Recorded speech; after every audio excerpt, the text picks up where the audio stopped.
നമസ്കാരം പ്രിയപ്പെട്ട പ്രേക്ഷകരെ, പ്രധാന വാർത്തകളിലേക്ക് ഏവർക്കും സ്വാഗതം. ഇന്ന് ഏപ്രിൽ 13 ഞായർ.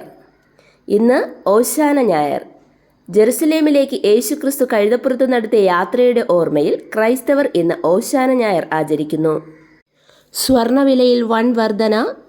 പവന് 70,160 രൂപ.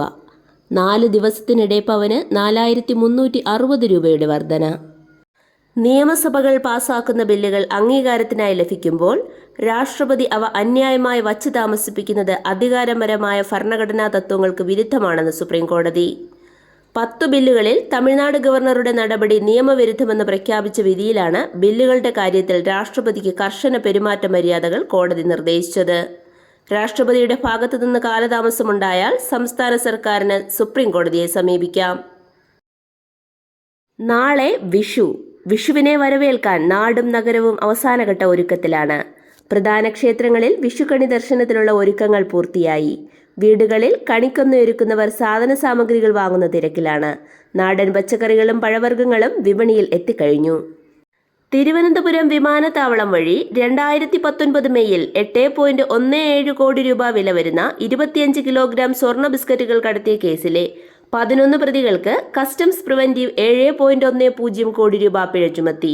ഇതോടൊപ്പം പിടിച്ചെടുത്ത മുഴുവൻ സ്വർണവും കണ്ടുകെട്ടാനും ഉത്തരവിൽ നിർദ്ദേശിച്ചു. പാലക്കാട് കോട്ടത്തറ ട്രൈബൽ താലൂക്ക് ആശുപത്രിയിൽ നിന്ന് കാണാതായ 4 മാസം പ്രായമുള്ള കുട്ടിയെ മണിക്കൂറുകൾക്കകം പോലീസ് കണ്ടെത്തി. കടത്തിക്കൊണ്ടുപോയ സ്ത്രീയെ അറസ്റ്റ് ചെയ്തു. യാത്രക്കാർ സെൽഫി എടുക്കാൻ ശ്രമിക്കുന്നതിനിടെ സ്പീഡ് ബോട്ട് കീഴ്മേൽ മറിഞ്ഞ് അപകടം. വെള്ളം കുറവായതിനാൽ യാത്രക്കാർ രക്ഷപ്പെട്ടു. ഇന്നലെ രാവിലെ 8:30 പൂവാർ കോസ്റ്റൽ പോലീസ് സ്റ്റേഷനു സമീപം AVM കനാലിലാണ് അപകടം. വൃത്തി ദേശീയ കോൺക്ലേവ് സമാപിച്ചു. വൃത്തി ഒരു ശീലമായി മാറണമെന്നും എന്റെ മാലിന്യം എന്റെ ഉത്തരവാദിത്തമാണെന്ന ബോധ്യമുണ്ടാകണമെന്നും ഗവർണർ രാജേന്ദ്ര അർലേക്കർ. തദ്ദേശ വകുപ്പിന്റെ വൃത്തി ദേശീയ കോൺക്ലേവിന്റെ സമാപന സമ്മേളനം ഉദ്ഘാടനം ചെയ്യുകയായിരുന്നു അദ്ദേഹം. മാലിന്യ നിർമ്മാർജ്ജന രംഗത്ത് 5000 കോടിയിലധികം രൂപയുടെ നിക്ഷേപ സന്നദ്ധത അറിയിച്ച് വാഗ്ദാനവുമായി കമ്പനികൾ. വൃത്തി കോൺക്ലേവിന്റെ ഭാഗമായുള്ള ബിസിനസ് മീറ്റിൽ പങ്കെടുക്കുമ്പോഴാണ് കമ്പനികൾ ഇക്കാര്യം വാഗ്ദാനം ചെയ്തത്. മുണ്ടക്കൈ ചൂരൽമല ദുരിതബാധിതർക്കായി കൽപ്പറ്റ എൽസ്റ്റൺ എസ്റ്റേറ്റിൽ സർക്കാർ നിർമ്മിക്കുന്ന മാതൃകാ ടൗൺഷിപ്പിന്റെ നിർമ്മാണം തുടങ്ങി. US ഇന്ത്യക്ക് കൈമാറിയ മുംബൈ ഭീകരാക്രമണ കേസ് പ്രതി തഹാവൂർ റാണയെ NIA കൊച്ചിയിലെത്തിച്ച് തെളിവെടുക്കും. 2008 നവംബർ 16, 17 തീയതികളിൽ കൊച്ചി മറൈൻ ഡ്രൈവിലെ താജ് റെസിഡൻസ് ഹോട്ടലിൽ റാണ തങ്ങിയതായി അന്വേഷണ സംഘം കണ്ടെത്തിയിരുന്നു. വഖഫ് ഭേദഗതി നിയമം നടപ്പാക്കുന്നതിനെതിരെ ബംഗാളിൽ നടക്കുന്ന പ്രതിഷേധം കലാപകലുഷിതമായി. മുർഷിദാബാദ് ജില്ലയിൽ 3 പേർ ആക്രമണത്തിൽ കൊല്ലപ്പെട്ടു. ത്രിപുരയിലും പ്രതിഷേധം അക്രമാസക്തമായി. അക്രമങ്ങളുമായി ബന്ധപ്പെട്ട് സംസ്ഥാനത്ത് ഇതുവരെ 118 പേർ അറസ്റ്റിലായി. കോൺഗ്രസ് പാർട്ടി സാമ്പത്തികമായി തിരിമറി നടത്തിയതായി ആരോപിക്കുന്ന നാഷണൽ ഹെറൾഡ് കേസിൽ 661 കോടി രൂപയുടെ ആസ്തികൾ കണ്ടുകെട്ടാൻ എൻഫോഴ്സ്മെന്റ് ഡയറക്ടറേറ്റ് നടപടി തുടങ്ങി. വിവിധ രാജ്യങ്ങളിൽ നിന്നുള്ള ഇറക്കുമതി ഉൽപ്പന്നങ്ങൾക്ക് US പ്രസിഡന്റ് ഡൊണാൾഡ് ട്രംപ് പ്രഖ്യാപിച്ച പകരം തീരുവയിൽ നിന്ന് സ്മാർട്ട് ഫോണുകളെയും കമ്പ്യൂട്ടറുകളെയും ഒഴിവാക്കി. ചൈനീസ് ഉൽപ്പന്നങ്ങൾക്കുള്ള 145% തീരുവയിലും എല്ലാ രാജ്യങ്ങൾക്കും ചുമത്തിയ 10% തീരുവയിലും ഈ ഇളവ് ബാധകമാക്കി US customs and border protection അറിയിച്ചു. അസോസിയേഷനുകളും ക്ലബ്ബുകളും അംഗങ്ങൾക്ക് നൽകുന്ന സേവനങ്ങൾക്ക് GST ചുമത്താനുള്ള നിയമ ഭേദഗതി ഭരണഘടനാ വിരുദ്ധമെന്ന് ഹൈക്കോടതി വ്യക്തമാക്കി.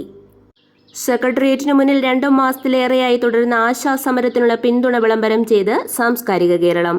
സമരത്തിന് ഐക്യദാർഢ്യമർപ്പിച്ച സമരവേദിയിൽ സാംസ്കാരിക പ്രവർത്തകർ അണിനിരന്ന പൗരസാഗരം നടന്നു. 100 കണക്കിന് ആശാപ്രവർത്തകരും പങ്കാളിയായി. മറ്റിടങ്ങളിലും കൂട്ടായ്മകൾ അരങ്ങേറി. ഇൻസ്റ്റഗ്രാമിൽ 16 വയസ്സിൽ താഴെയുള്ളവർക്കുള്ള ടീൻ അക്കൗണ്ടിൽ നിയന്ത്രണം ഘടിപ്പിക്കുന്നു. അക്കൗണ്ടുമായി ബന്ധിപ്പിച്ചിട്ടുള്ള രക്ഷിതാക്കളുടെ അനുമതിയില്ലാതെ ഇൻസ്റ്റാഗ്രാമിൽ ലൈവ് പോകാൻ സാധിക്കില്ല എന്നതാണ് പ്രധാന മാറ്റം. പരിസ്ഥിതി സൗഹൃദ ഇന്ധനങ്ങളിലേക്ക് മാറാത്ത കപ്പലുകൾക്ക് കാർബൺ നികുതി ചുമത്താനുള്ള UN മാരിടൈം സംഘടനയുടെ തീരുമാനത്തെ ഇന്ത്യ ഉൾപ്പെടെ 63 രാജ്യങ്ങൾ അനുകൂലിച്ചു.